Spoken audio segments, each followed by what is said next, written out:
Good morning, all. I'm Bharathi J, a final year BPT student. I'll be presenting my research on the topic of effectiveness of Spencer technique versus capsular stretching in adhesive capsulitis under the guidance of Dr. Pratap Sugandhra Babu, Principal, Saveetha College of Physiotherapy.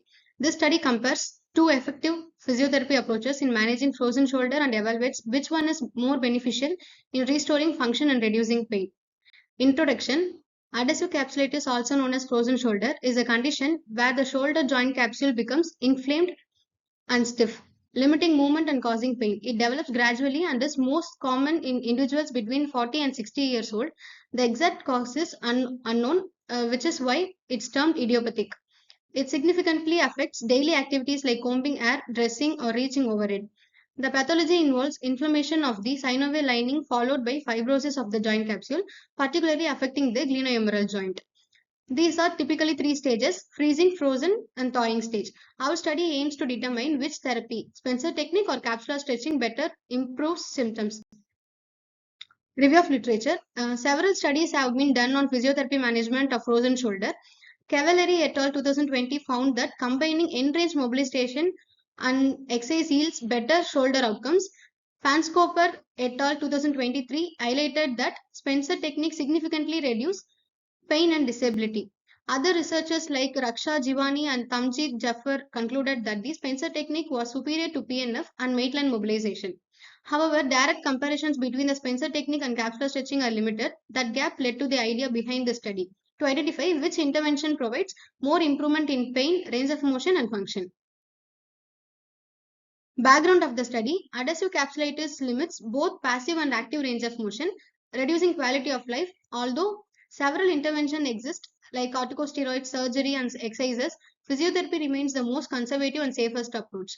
The need for the study arose from a clinical question. Among the common manual therapies, which is more effective in day-to-day practice, Spencer technique or capsular stretching? By answering this, we can provide better guidance for the physiotherapy protocol planning.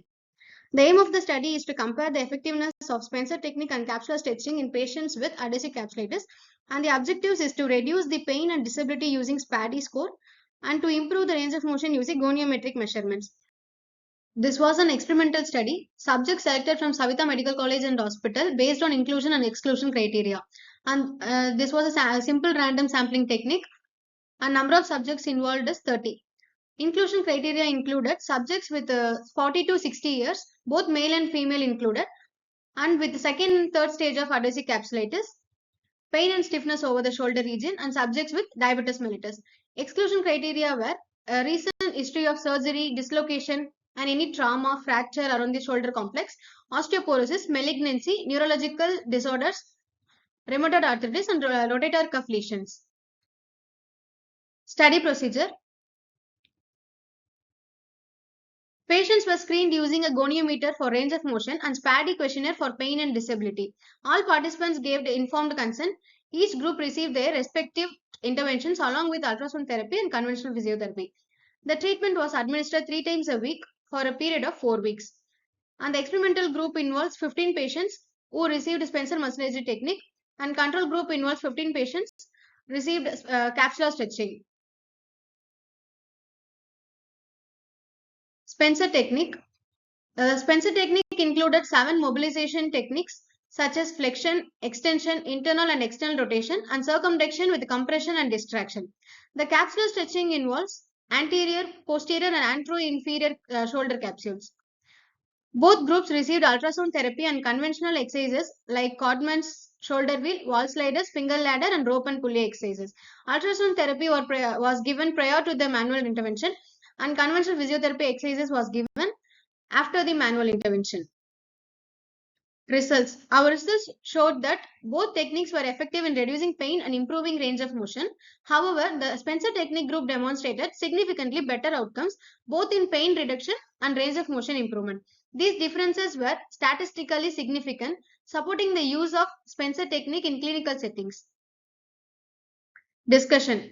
These findings align with the studies by Chavan et al. And Iqbal et al., who also reported superior results with Spencer technique, while Pal et al. Emphasized the role of capsular stretching in increasing joint space and improving mobility. Our results suggest Spencer technique provides broader functional improvement. Therefore, treatment selection should be tailored to the individual presentation and stage of capsulitis. Conclusion. To conclude that the study demonstrated the adding Spencer technique to a rehabilitation protocol that includes ultrasound and conventional physiotherapy is more effective than using capsular stitching. It provides significant improvements in functional ability and pain reduction for patients with adhesive capsulitis.